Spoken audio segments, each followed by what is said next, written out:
2010-11 সালে 2009 সালে 2009 সালে ক্লাস 2 তে পড়ে, 11 সালে 12 সালে ক্লাস 5 এ পড়ে। সেই ছেলেটা জন্মের পর থেকে কি দেখেছে?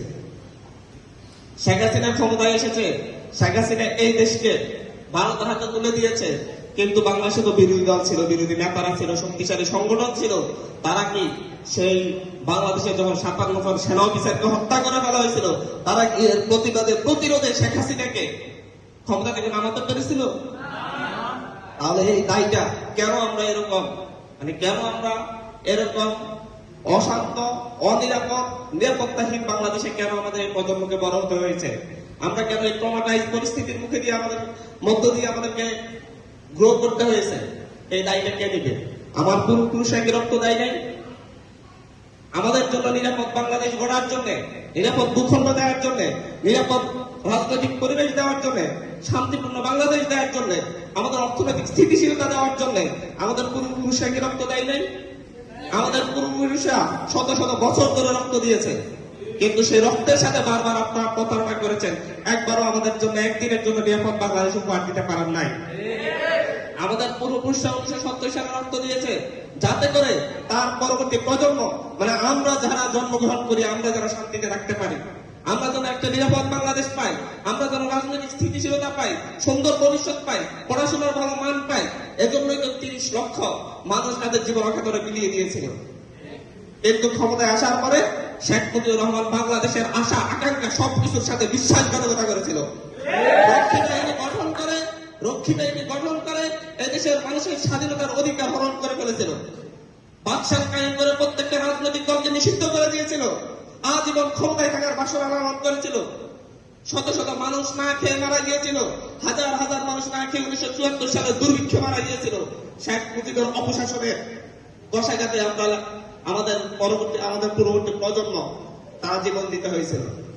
পরবর্তী একটা প্রেক্ষাপটে মেজর জিয়াউর রহমান বাংলাদেশের ক্ষমতায় এসেছিলেন। উনি বাংলাদেশকে তলাবিহীন ঝুড়ি থেকে ঘুরে দাঁড় করানোর চেষ্টা করেছিলেন।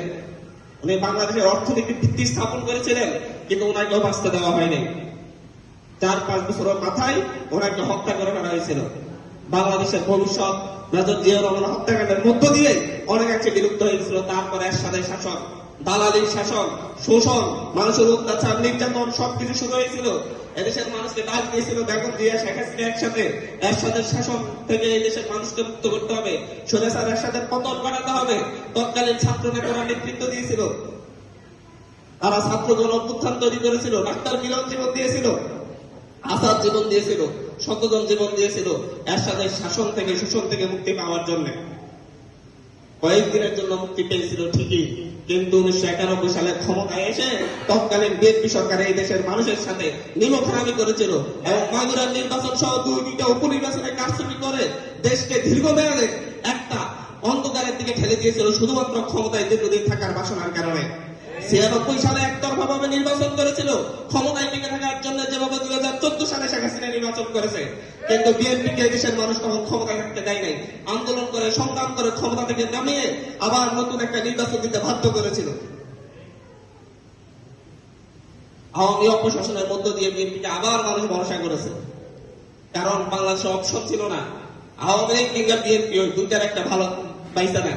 তখন মন্দের ভালো হিসাবে 2001 সালে আবার তাদেরকে ক্ষমতায় এনেছিল। তারা পুনরায় ক্ষমতায় এসে আবারও ক্ষমতায় থাকার জন্য 2006 সালে দেশকে আবার সংকটের মুখে ফেলে দিয়েছিল। আমরা সব অতীত জানি, সব পরিবেশ জানি, তারপরও বাংলাদেশে আর অপশন নাই।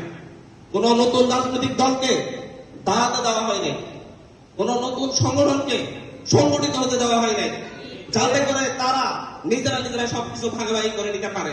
এই যেমন ধরেন আওয়ামী লীগ গিয়েছে মালয়েশিয়ার দূতাবাস কেন্দ্রিক যাদের যে চক্র ছিল, আওয়ামী লীগ গিয়েছে ঠিক সেই জায়গায় এখন আবার সেই একই চক্র, একই জানা, একই ঘুষখুরি বাণিজ্য সবকিছু এখন আবার বিএনপি জায়গা দখল করে নিয়েছে। তারা একে অপরের পরিপূরক। বাংলাদেশের শাসন ব্যবস্থার জন্য, সুষ্ঠু শাসন ব্যবস্থার জন্য কখনো বিএনপি পরিপূরক না। আওয়ামী লীগের পরিপূরক বিএনপি, বিএনপি পরিপূরক আওয়ামী লীগ। এভাবে বাংলাদেশ দীর্ঘদিন ধরে তারা শাসন শোষণ করে আসছে। সেটার পথে একমাত্র বাধা হয়ে দাঁড়িয়েছে এনসিপি। তারা বারবার বলে এনসিপি কেন রাজনৈতিক দল গঠন করতে গিয়েছে, তারা আমাদের সাথে আসলে সবাই মিলে গঠন করে ফেলতাম।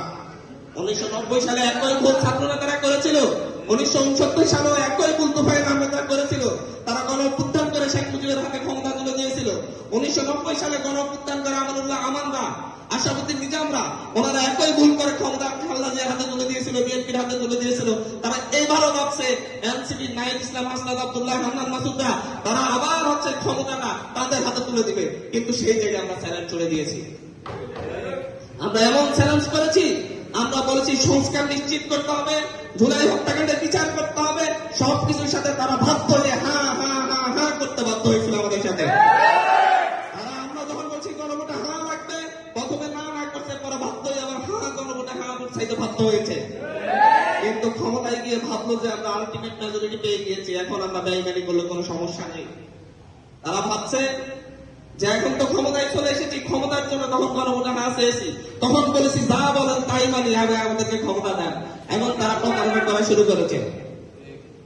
প্রতারণা করে তারা ভাবছে যে দীর্ঘদিন টিকে যাবে। আমরা আবারও বলছি, এনসিপি তাদেরকে বাধ্য করেছে গণভোটে হ্যাঁ দেওয়ার জন্য, এবং তারেক রহমান বাধ্য হয়ে এই দেশের মানুষের কাছে গণভোটে হ্যাঁ দিতে হয়েছে।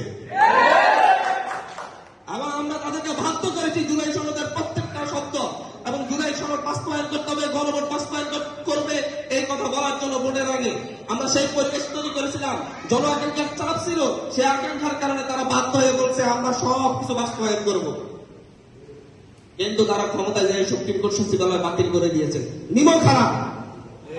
আমি যদি প্রতারক বলি, আমি যদি নিমো খারাপ বলি, আমি যদি নাসিরুদ্দিন পাটোয়ারি বলে আপনি প্রতারক, তাহলে কি ভুল হবে? বলছিল সুপ্রিম কোর্ট বিচার বিভাগে স্বাধীনতা দিবে, সুপ্রিম কোর্ট সচিবালয় থাকবে, তারা বলেছিল এদেশের মানুষের বিচার সুবিচার নিশ্চিত করবে। কিন্তু কি হলো?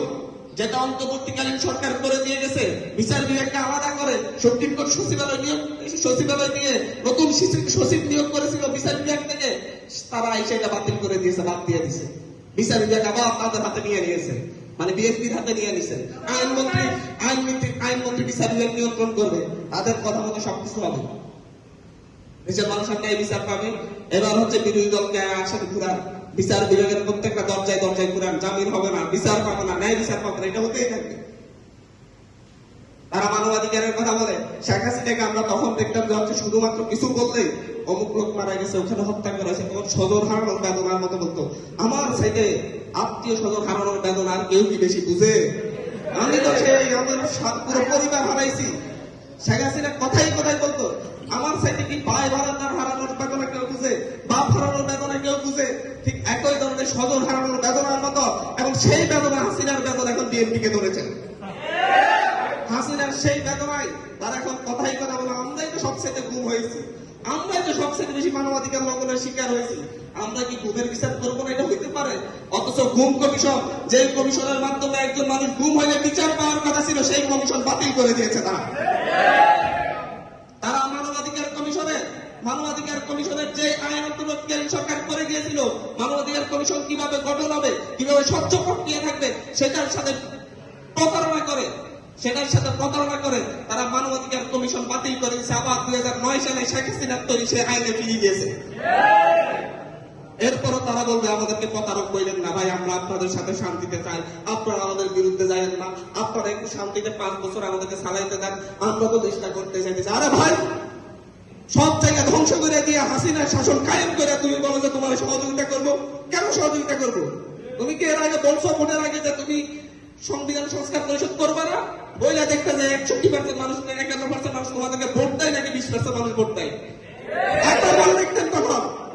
ভোটের আগে যদি একবার বলতেন যে আমরা সংবিধান সংস্কার পরিষদ করব না, আমরা গণভোটের 4টা প্রশ্ন আমরা মানি না, তাহলে দেখতেন এই দেশের মানুষ জুতা পিড়ে করে এখান থেকে পার করে দিত।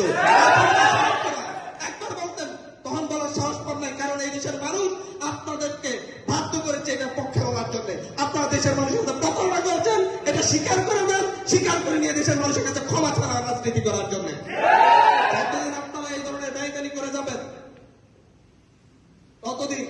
ততদিন এই দেশের মানুষেরকে সাথে নিয়ে আপনাদের বিরুদ্ধে আমরা বিদ্রোহ করবো, বিপ্লব করবো। আবার আমরা না পারলে আমাদের পরবর্তী প্রজন্ম করবে, সেই প্রজন্ম না পারলে তার পরবর্তী প্রজন্ম করবে, সেই প্রজন্ম না পারলে তার পরবর্তী প্রজন্ম করবে। কিন্তু করবে, রক্ত কখনো মিটে যাবে না।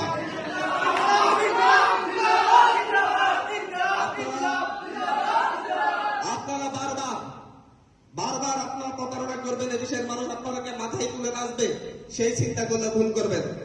ওনারা মানবাধিকার কমিশন আইন যখন বিলুপ্ত করে দিয়েছেন, তখন শীত দ্বারা খাড়া করা আমাদের মানবাধিকার কমিশনের সকল সদস্য তাদের বিরুদ্ধে বিদ্রোহ করে সবাই পদত্যাগ করছে, গুম কমিশন থেকে পদত্যাগ করছে। এটা তাদের মুখে প্রথম জুতা পিটা তারা করে দিয়ে গেছিল। আমরা বললে খারাপ লাগে। দুর্নীতি দমন কমিশন আইন করে দেওয়া হয়েছে, সেই দুর্নীতি দমন কমিশনের সেই অধ্যাদেশ বাতিল করে দিয়েছে। অথচ আর বাকি যত অধ্যাদেশ তাদেরকে ক্ষমতা দিবে সব তারা সংসদে ফাঁস করে নিয়ে চলে গিয়েছে আলটিমেট মেজরিটির কারণে। একই ধরনের করেছিল শেখ হাসিনা।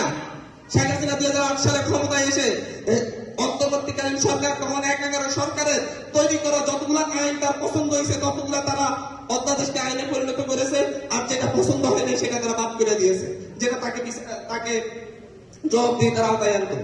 সে 2011 সালে যখন সংবিধান সংশোধন কমিটি করে, তখন সেই কমিটি করে নিজেরা সদস্য দিয়ে বিএনপি বিরুদ্ধে ছিল, এই সংবিধান সংশোধন মানি না বা কমিশনের ব্যবস্থা বাতিল মানি না, তখন তারা নিজেরা আপনারাও আসেন একসাথে আলোচনা করে আমরা পরিবর্তন করি। বিএনপি তখন সেই সংবিধান সংশোধন কমিটিতে যায় নাই, সব সদস্য তারা নিয়ে সংবিধান সংশোধন কমিটি করছিল।